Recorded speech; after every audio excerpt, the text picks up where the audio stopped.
Bismillahirrahmanirrahim. Alhamdulillahi rabbil alamin, wassalatu wassalamu ala asyrafil anbiya'i wal mursalin Sayyidina Muhammadin wa ala alihi wa sahbihi ajma'in. Qala rabbi shrah li sadri wa yassir li amri wahlul 'uqdatam min lisani yafqahu qawli. Subhanaka la ilma lana illa ma 'allamtana innaka antal alimul hakim, wa la hawla wa la quwwata illa billahil aliyyul azim.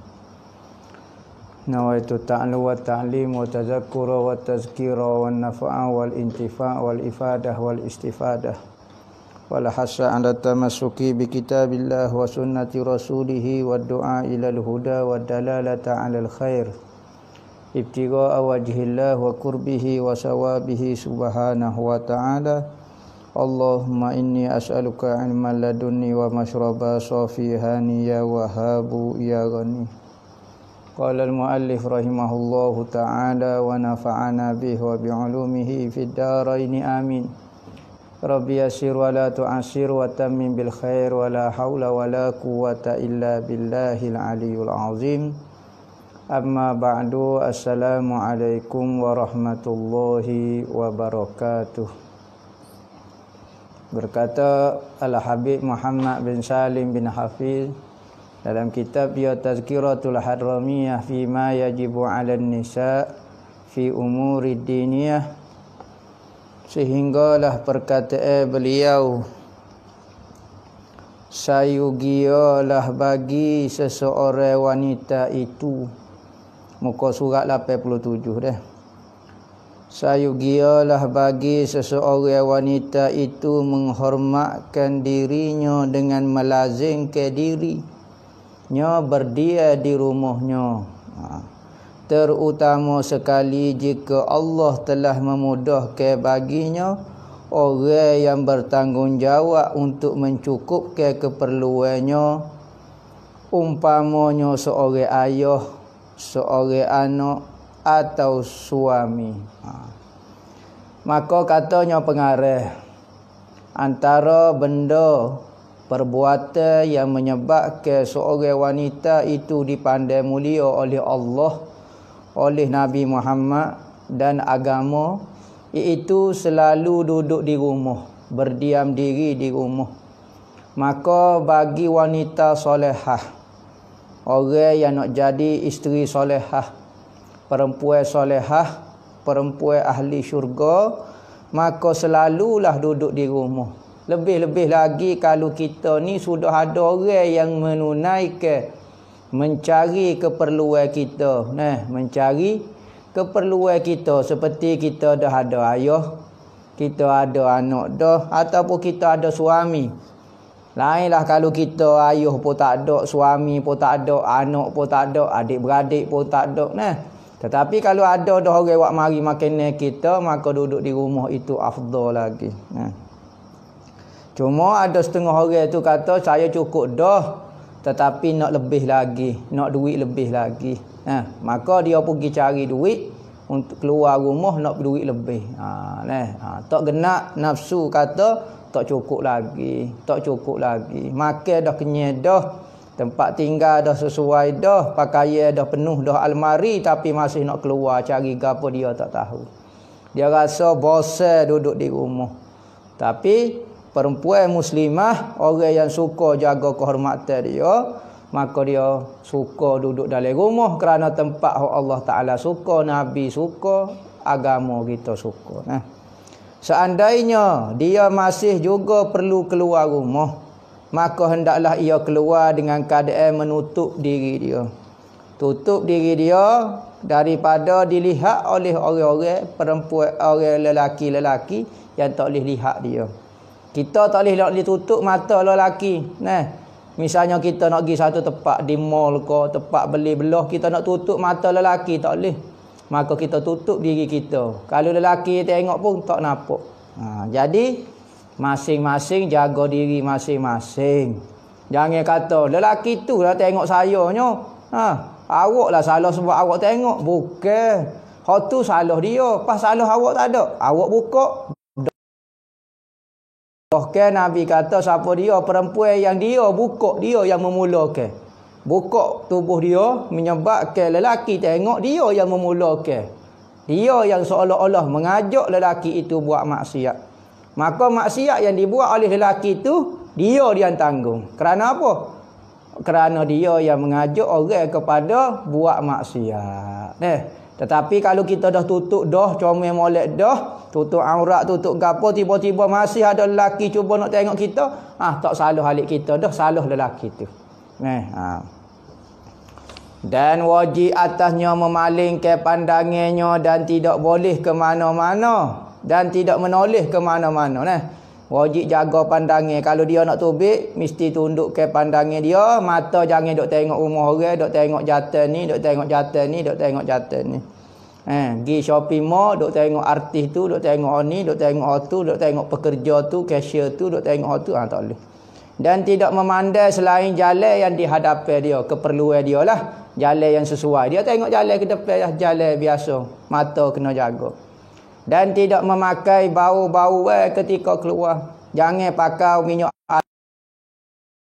atas ni untuk lelaki perempuan.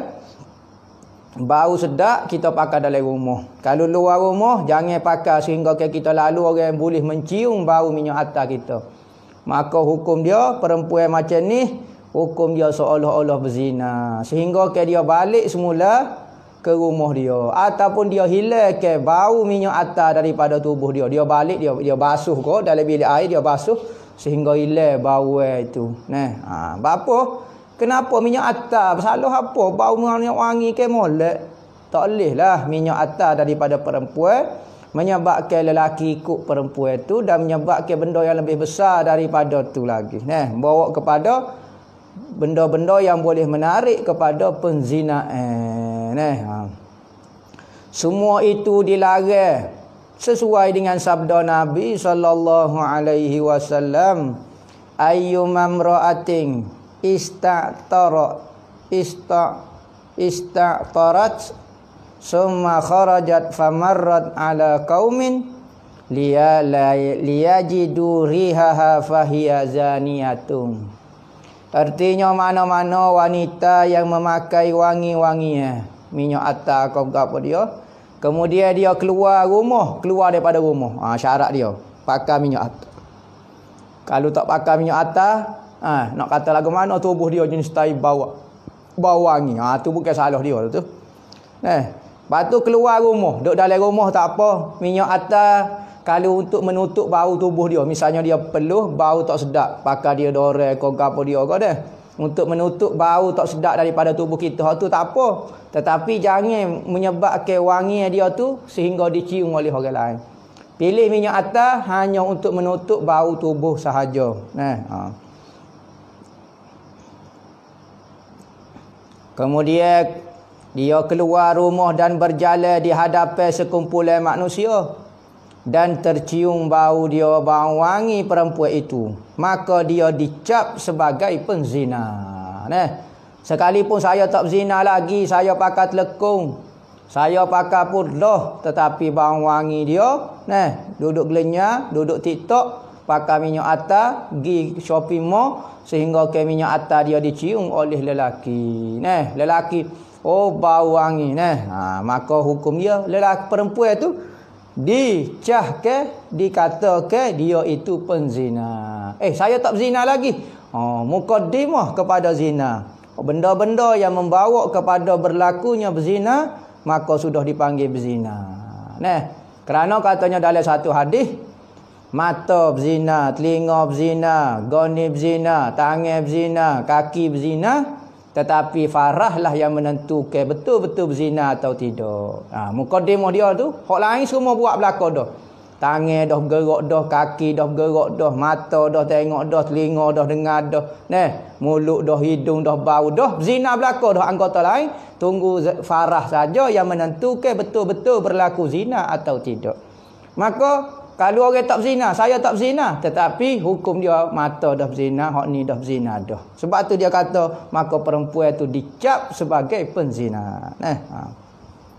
Maksudnya kerana dengan bergaya seperti itu, dia telah mendedahkan dirinya kepada perbuatan zina, menarik manusia kepada sebab musabab zina. Maka benda yang membawa kepada zina dipanggil zina. Seperti mana ayat Quran kata wala taqrabuz zina. Jangan kamu hampir kepada zina. Ayat Quran tak suruh kata jangan berzina, jangan hampir kepada zina. Kerana benda-benda yang membawa hampir kepada zina dipanggil zina tu. Kerana hak zina besar sekali, hak farah tu, hak tu besar telajak dah tu. Tapi benda tu berlaku bukan secara spontan. Ingat, tidak ada istilah zina secara spontan. Tak ada. Zina ke berlaku, dia ada mukaddimah dia. Berlaku melalui zina lain dulu. Zina mata, zina telinga, zina hidung, zina apa dia. Barulah berlaku penzinaan yang sebenar. Telah berkata seorang yang berilmu, Sayyid Abu Bakar bin Syihabuddin, di dalam rangkaian madahnya, syair dia, katanya seorang ulama nama Sayyid Abu Bakar bin Syihabuddin. Dalam syair dia kata wa man takum bainar rijali masyiyah bittibi fahya fil hadisi zaniyah. Wanita yang berjalan memakai wangi di antara lelaki, mereka dianggap sebagai penzina menurut hadis Nabi. Saya tak berzina lagu manalah. Hidung orang dah berzina dah dengan dia. Mata orang dah berzina dah dengan tubuh dia. Dalam menyebutkan tentang setengah-setengah wanita yang terperdaya, Habib Abu Bakar rahimahullahu ta'ala telah berkata, Habib Abu Bakar tersebut telah berkata, dia buat satu syair menasihati perempuan-perempuan yang tidak menjaga kehormatan diri. Ada orang kata kita pakai telekung, pakai tudung, tutup aurat itu adalah kolok, adalah mundur. Dia hak modelnya kita buka pakaian kita, dedah ke kecantikan kita. Kerana Tuhan yang membuat tubuh kita cantik. Bila lagi kita nak tunjuk kepada orang? Dan tabiat perempuan suka menunjukkan keindahan dia. Lebih-lebih lagi apabila lelaki memuji dia. Lelaki kata awak cantik, sudah dia akan suka. Semakin dia dedah kerana suka dipuji. Dalam hadis yang dulu kita mengaji, apabila perempuan keluar daripada rumah, maka setan sangat mengalu-ngalukan dia. Tubik dah. Alat senjata kita yang paling hebat sekali adalah perempuan untuk menghancurkan lelaki. Nabi kata tidak aku tinggalkan satu fitnah, uji kepada kaum lelaki mengatasi lebih daripada ujian seorang perempuan. Perempuan kak. Seloklah kita lelaki ni. Maka apabila perempuan keluar rumah, maka setan kata ya senjata kita dah keluar. Maka setan akan bisikkan kepada perempuan tu, awak tak comel lagi, tunjukkan keindahan awak. Jalan tu comel sikit depan orang, jangan jalan sopan santun. Cakap lemah lembut, ketawa sikit. Biar orang tergoda dengan awak, maka semua habis sini. Sekalipun nak pergi buat taat, nak pergi buat ibadat, nak pergi ziarah orang mati, nak pergi sembahyang, nak pergi mengaji, tetapi pakaian menarik kepada zina. Katanya Habib Abu Bakar menasihati perempuan yang tidak menjaga kehormatan diri dia. Bukan kata kehormatan dia ikut amba lah. Saya nak jadi perempuan yang murah ke, perempuan yang begitu special di sisi Allah ke.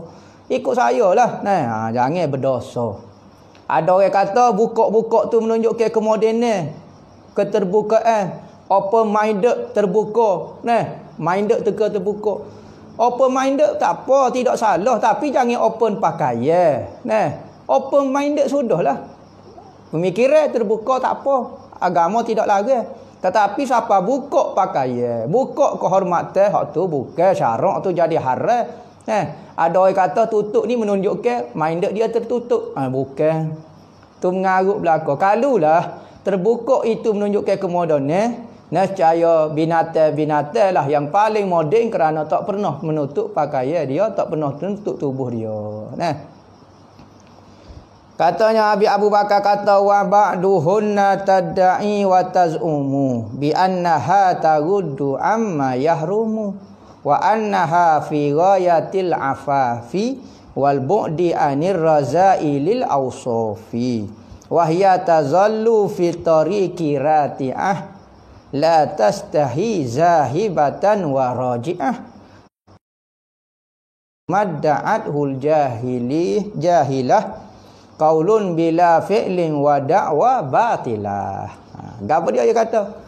Setengah wanita mendakwa diri dan menganggap yang mereka itu telah menutup apa yang diharamkan. Ramai orang dah anggap saya dah tutup aurat, tutup telekung saja.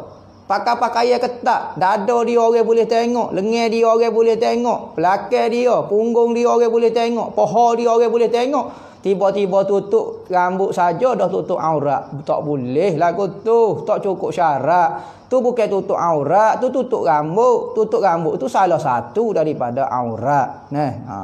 Kadang-kadang orang dah tutup dah, tetapi tidak jaga perkataan dia juga. Oh, aurat dia di suara dia pula, gerakan dia pula. Aurat ni banyak bahawa dirinya sudah kemuncuk beradab dan sopan, menganggap dia ni sopan dah, saya dah beradab dah.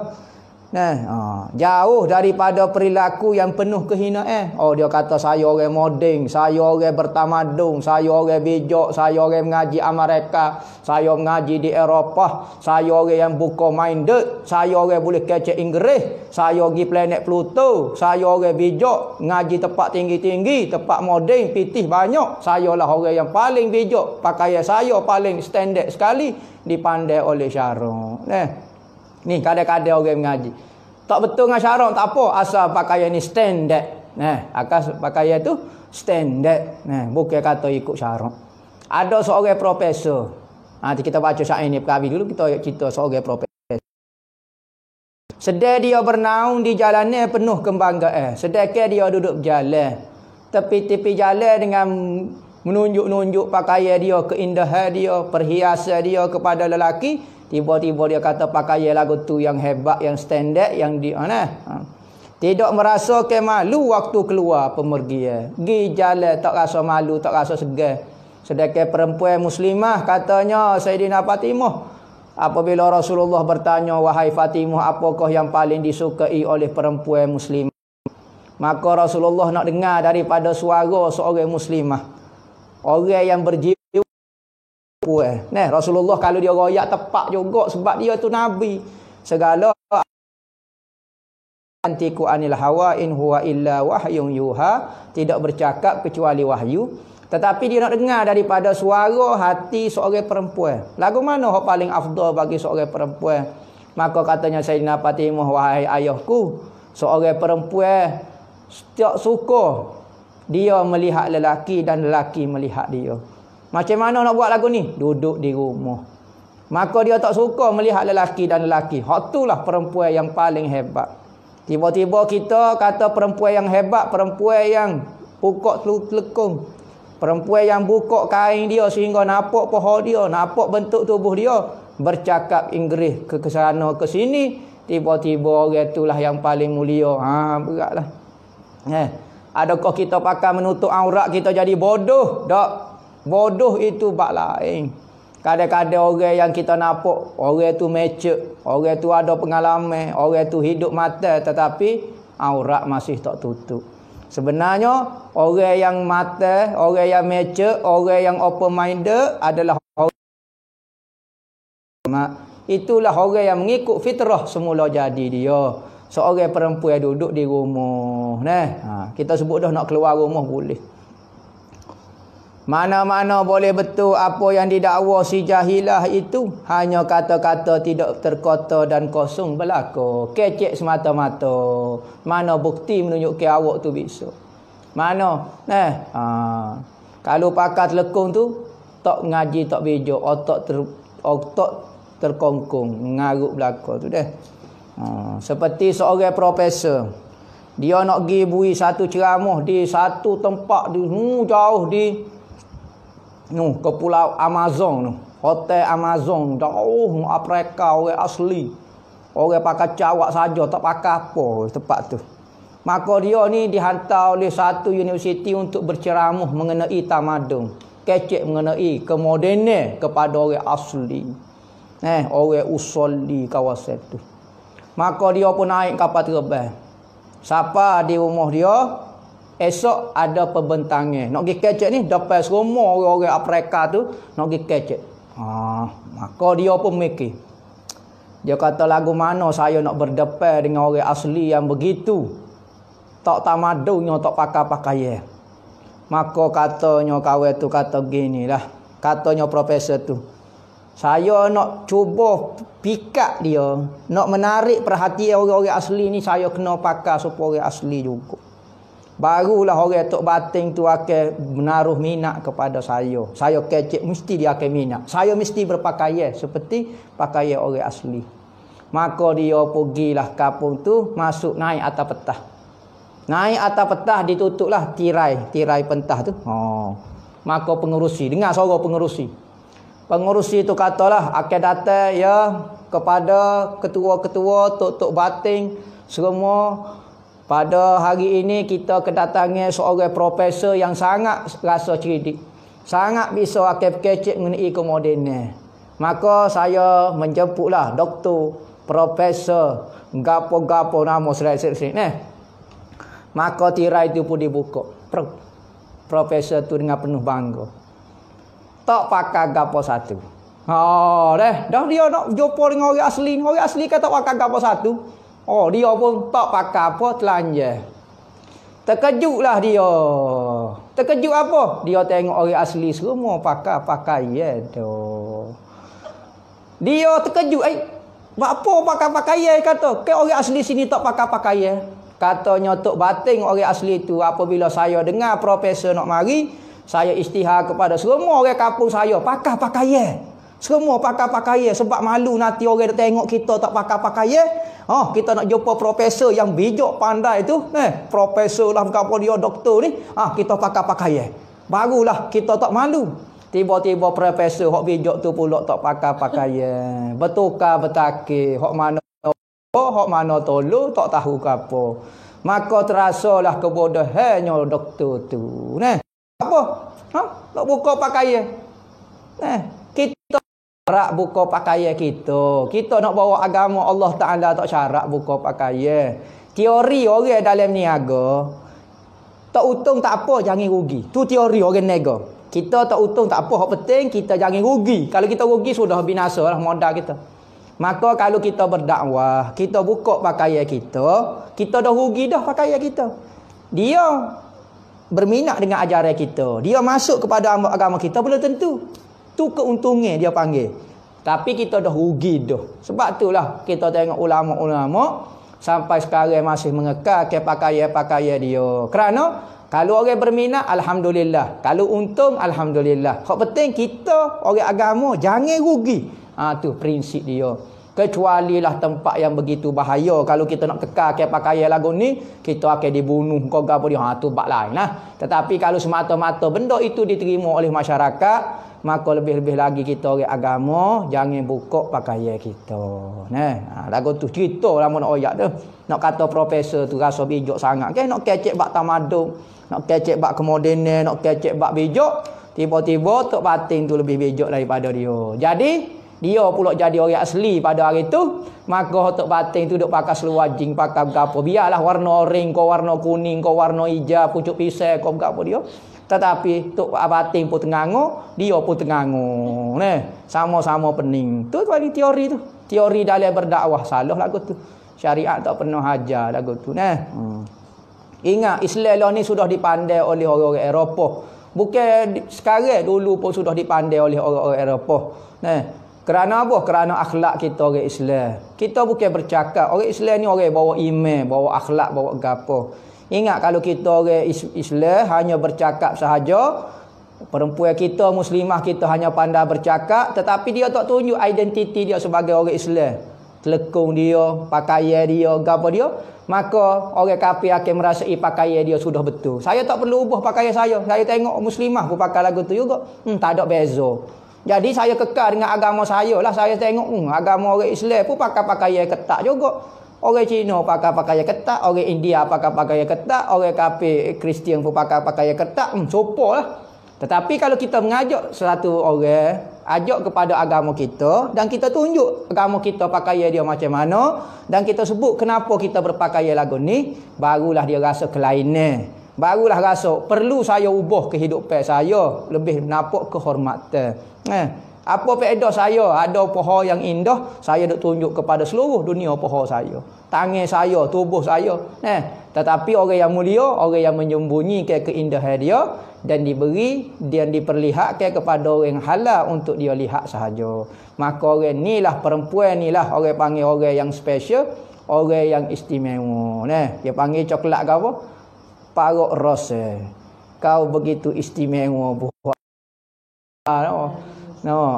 Paruk rose panggil nama. Panggil coklat paruk rose ni panggil. Larangan melihat lelaki asing. Jangan melihat lelaki asing. Lepas tu lelaki tempatan boleh lihat. Bukan maksud lelaki asing ni orang makhluk asing duk planet Pluto ataupun pendatang tanpa izin. Maksud lelaki asing ini adalah orang yang halal nikah dengan dia. Apa tak boleh tengok? Soalnya saya tengok. Kerana tabiat Allah Ta'ala buat lelaki akan suka kepada perempuan. Suka ke apa? Kah gitu ke? Tak. Suka nak menyetubuhi perempuan. Dan perempuan suka disetubuhi oleh lelaki. Maka bermula daripada apa? Pandangan. Mata mungkin je. Linga mungkin jauh. Linga dia kalau duduk sekelu tak dengar dah kecek. Tapi mata masih boleh lihat. Maka alat perhubungan yang paling jauh boleh kesal adalah mata. Ni mata ni kajian sains kata ada beratus megapiksel. Kalau ni handset ni berapa ya megapikselnya? Ketepatan ni gambar tu jadi jelas molek. Mata kita ada beratus megapiksel. Maka apabila perempuan melihat lelaki maka timbul perasaan macam-macam. Tu mula terhubung dah. Maka syaitan pun masuk di dalam pandangan tu. Katanya Nabi, an-nazratu sahmun min sihamil iblisil masmum. Nabi kata pandangan itu, satu pandangan merupakan satu anak panah yang beracun daripada syaitan. Nya panah jauh nya kena kepada orang. Dalam satu syair kata al-hanajir. Ni hanajir ni kawasan putih orang pakai purdah. Orang pakai purdah ni ada kawasan putih sini. Mata dia ni. Maka al-hanajir akhtaru minal khanajir. Al-hanajir, kawasan putih di kawasan purdah ini lebih bahaya daripada tikame pedal lagi, tikame badik, tikame keris lagi. Kerana selatu lirik ke mata berserta dengan sendayu tinggi kau berapa belik, maka menyebabkan lelaki tak boleh nak tidur. Jadi angau mandi tidak basuh. Sebab tak mandi. Makan tidak kenyang sebab tak ada pitih nak beli makan jenera sebab duk main PUBG. Jadi lagu tu lah. Maka apa? Sebab tu kita larang melihat lelaki.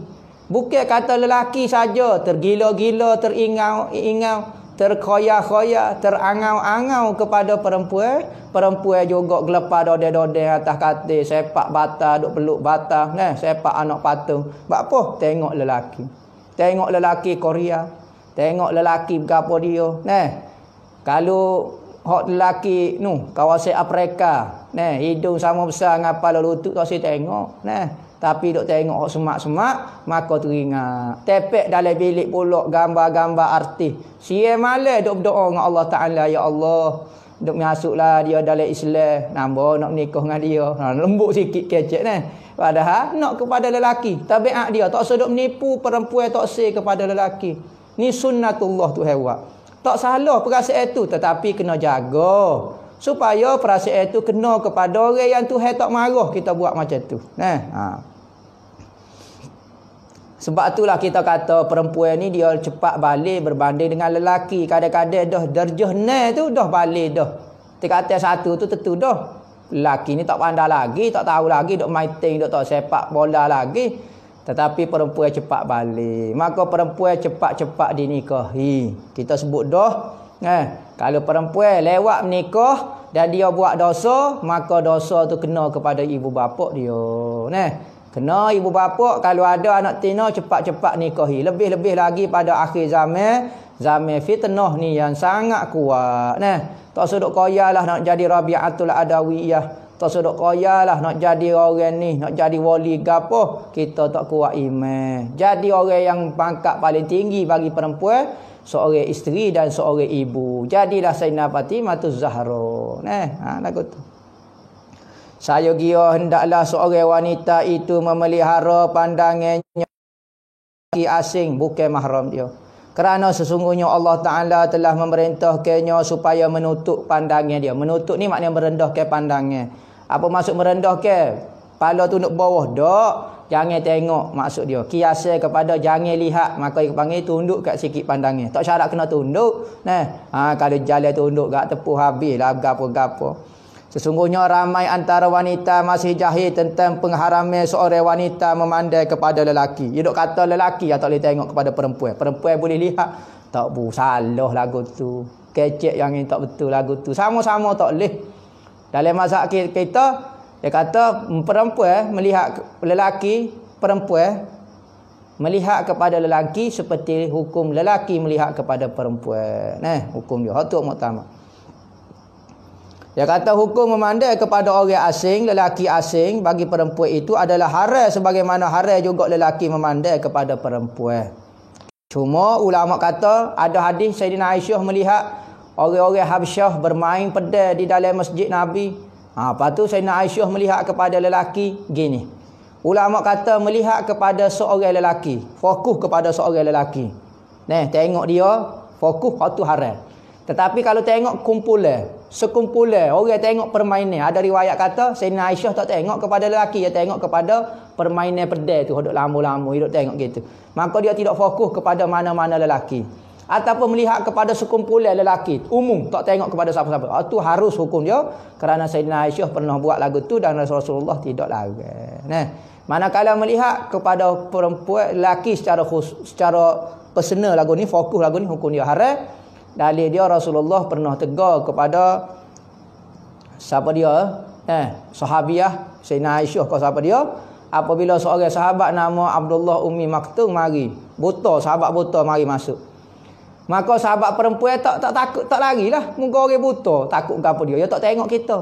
Maka Rasulullah kata masuk ke dalam bilik. Orang tina masuk dalam bilik. Maka ditanya sahabat perempuan tu kata, "Ya Rasulullah, sahabat lelaki ni buta, dia tak nampak kami, tak ada masalah apa." Maka katanya Rasulullah, "Afa'amiyaan, adakah kamu berdua ni buta?" Dia tu memang betul lah buta tak nampak mu. Dua orang tu buta kau tak nampak dia. Berarti ulama kata tak boleh tengok juga kepada seorang lelaki. Maka masuklah sana. Telah diriwayatkan daripada Ummi Salamah bahawa sekali peristiwa dia berada di rumah Nabi bersama Maimunah. Ummu Salamah dengan Maimunah.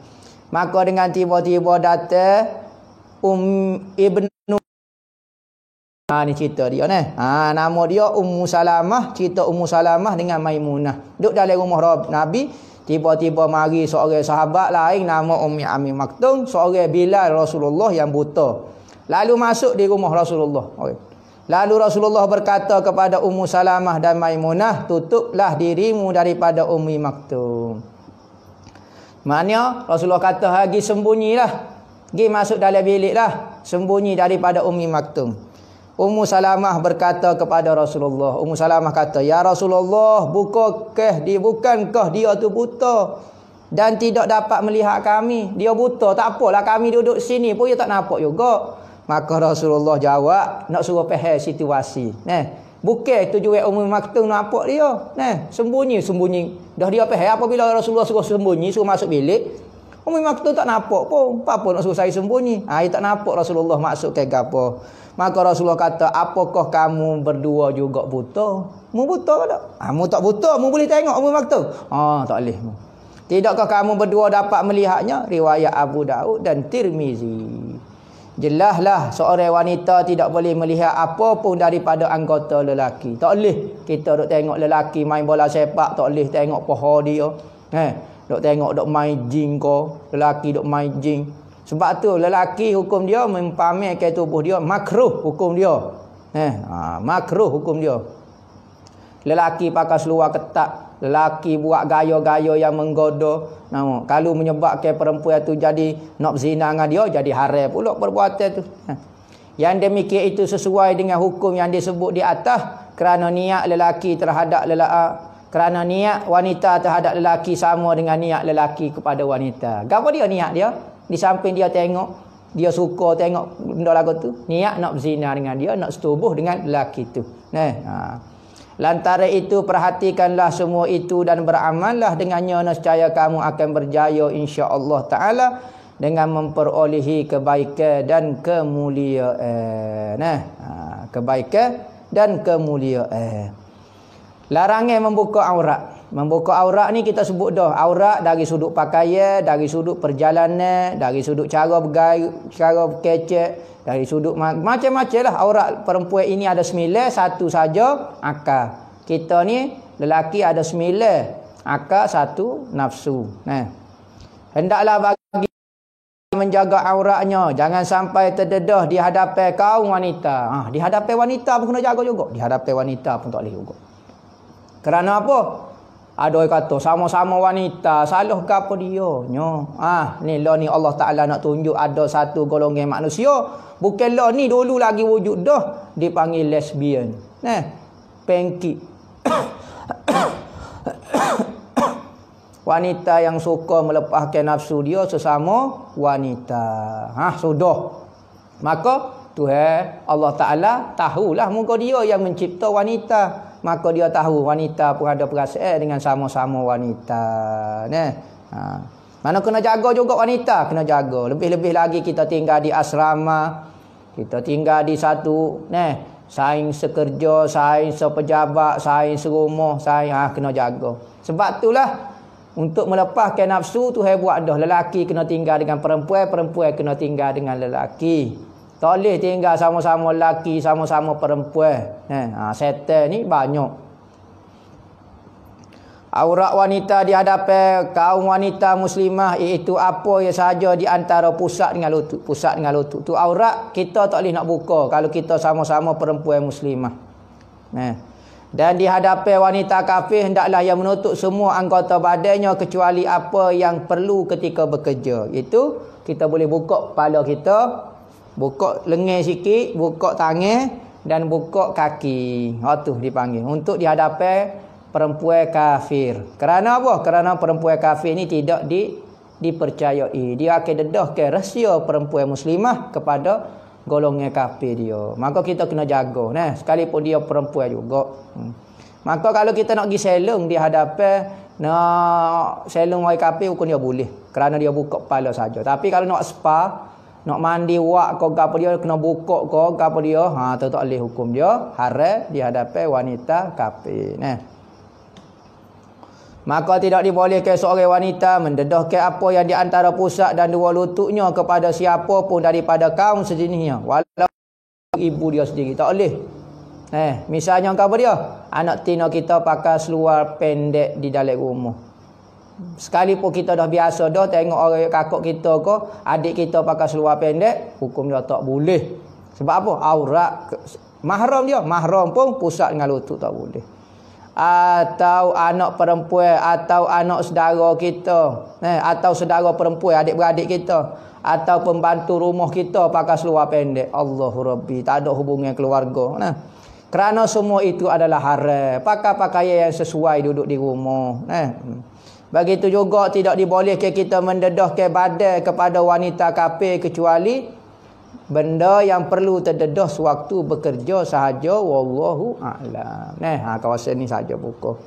Sekalipun dengan mahram kita antara pusat dengan lutut, tetapi tak ada lagi kita tengok kakak kita tubik daripada keluar daripada bilik mandi pakai keturola sekat ni saja. Seloklah kita jadi setan. Maka sekalipun dibenarkan, tetapi hak amalannya, praktikalnya mesti jaga aurat juga supaya tidak menimbulkan apa-apa fitnah. Wallahu a'lam. Zuhud kepada dunia. Lepas ni tajuk zuhud. Kerana wanita sekarang antara punca wanita sekarang tidak bahagia, antara perkara kelahiran di antara rumah tangga adalah wanita tidak zuhud. Wanita cinta kepada dunia, cinta kepada perhiasan, kesenangan, kemewahan, kegilaan, macam-macam, suka ikut nafsu, tidak zuhud, maka itulah puncanya. Antara puncanya lah, banyak puncanya, iaitu wanita kena belajar zuhud. Kerana anak-anak akan jadi zuhud kalau ibu ayah dia tu orang yang zuhud. Wallahu alam. Ada soalan ke?